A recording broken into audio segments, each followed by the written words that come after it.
¿Qué tal? Buena tarde, mi nombre es Alex Utanzo Sosa y el día de hoy voy a hablarles sobre la historia de la toxicología. Pero antes de ello voy a darles una pequeña definición sobre lo que es la toxicología.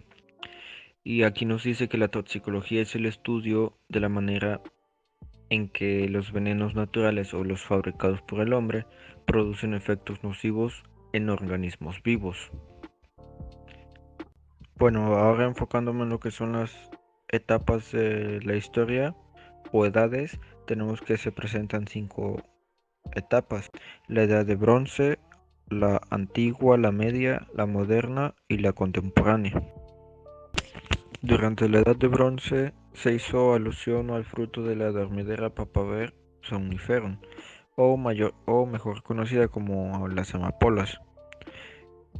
En el Gran Herbario, uno de los antiguos textos de la medicina china, se describe al semilegendario emperador Shen Nung, quien vivió hacia el año 3000 antes de la nueva era como el primer médico de ese país. A él se le atribuye el descubrimiento de diferentes drogas y venenos, así como la identificación de cientos de plantas medicinales y venenosas. En Palestina, Salomón describe la toxicidad de la embriaguez alcohólica. En la medicina hindú, Veda, en el año 900 antes de la nueva era, mencionó varios venenos en sus escritos, y Sushruta, en el siglo 7 antes de la nueva era, escribió el diagnóstico y tratamiento de las picadas o mordidas por insectos o reptiles venenosos, así como los venenos naturales o artificiales preparados por el hombre. En el año 400 antes de la nueva era, se reportó el uso de venenos de origen vegetal y de animales. Aristóteles apuntó el uso de venenos de víboras. Teofrasto, quien vivió del año 286 al 370 antes de la nueva era, describió las plantas de su tiempo y señaló algunas venenosas. Su investigación la llevó a cabo en el jardín botánico fundado por su maestro Aristóteles. Nicandro de Colofón, escritor griego, enseñó a sus discípulos 2 poemas, Alexipharmaca, en la que se habla específicamente de los venenos de origen vegetal y de los minerales y sus propiedades tóxicas, y Teriaca, sobre antídotos y tratamientos para esas sustancias, en el que se describen a los animales venenosos y los remedios que pueden oponerse a su veneno. En el siglo II antes de la nueva era se desató el caso de Mitrídates, rey del Ponto, Anatolia, quien tenía miedo a ser envenenado, por lo que tomaba regularmente pequeñas cantidades de sustancias tóxicas para habituarse a ellas y tratar de hacerse inmune.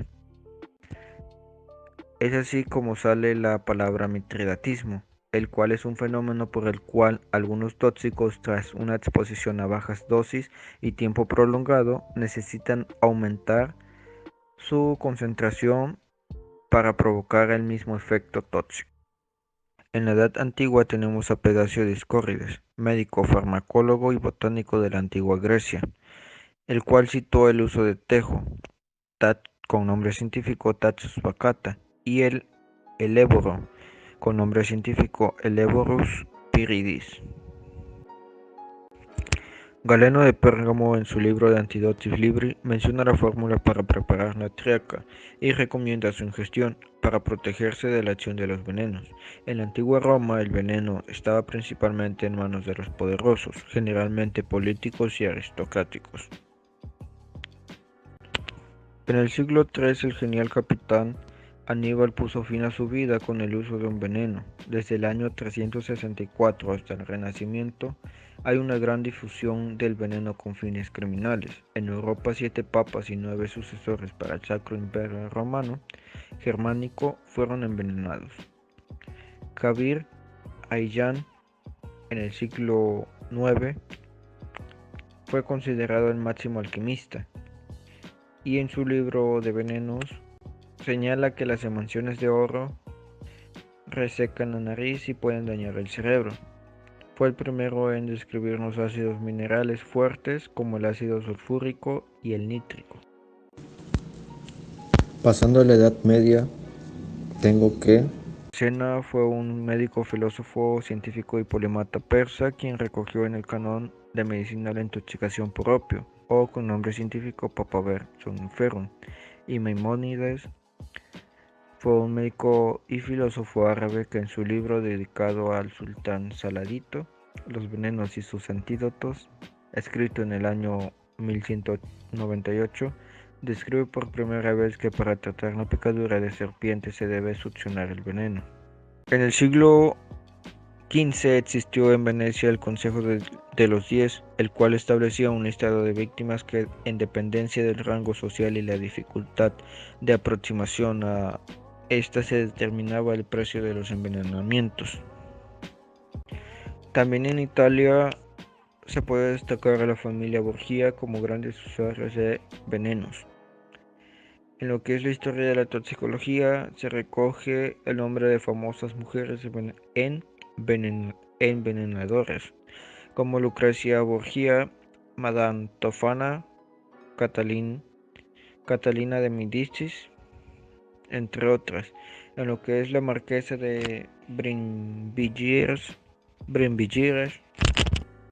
en esta época también se puede destacar a lo que es la marquesa de Brinvilliers, quien junto a su amante asesinaron a muchas personas, el cual acabó por ser víctima de sí mismo, pues murió preparando arsenamina, compuesto a base de arsénico.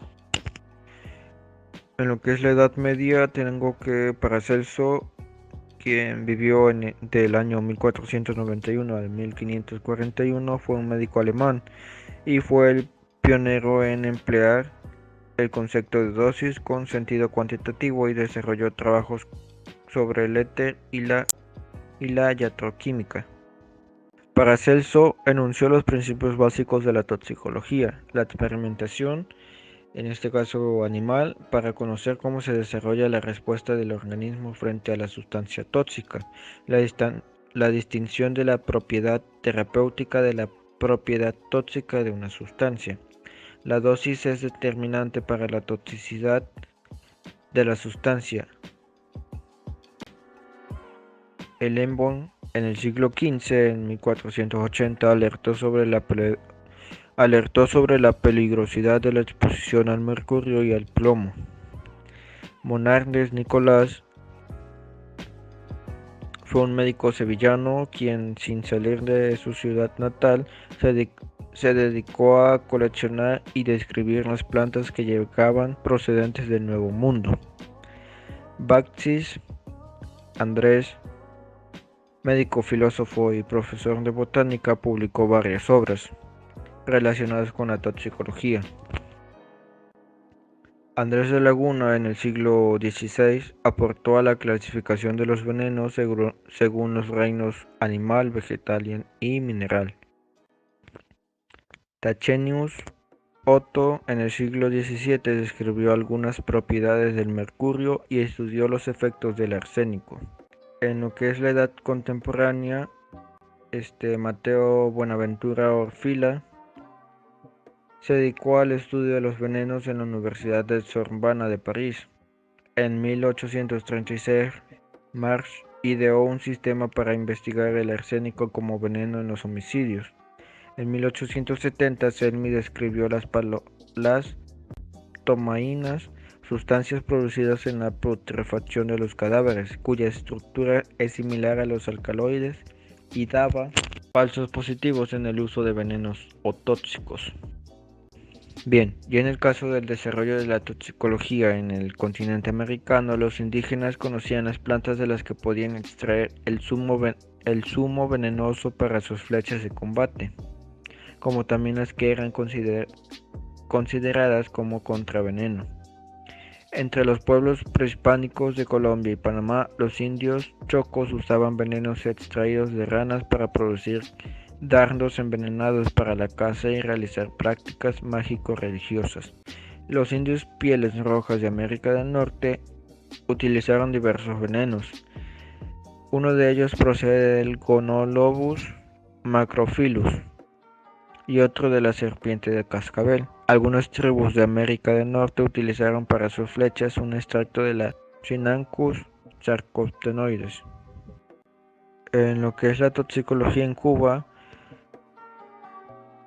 aquí se tiene referencia de manifestaciones tóxicas en el ser humano ocurridas en el siglo XV entre los aborígenes, ocasionadas por la inhalación de gran cantidad de tabaco, nicotina tabaco, lo cual producía embriaguez y alucinaciones.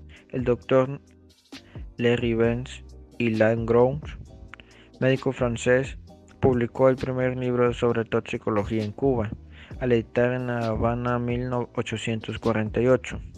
Y a pesar de contar en Cuba con una universidad desde 1728, no fue hasta 1842 que se impartió la medicina legal y toxicología como asignatura de una de las cátedras de la universidad.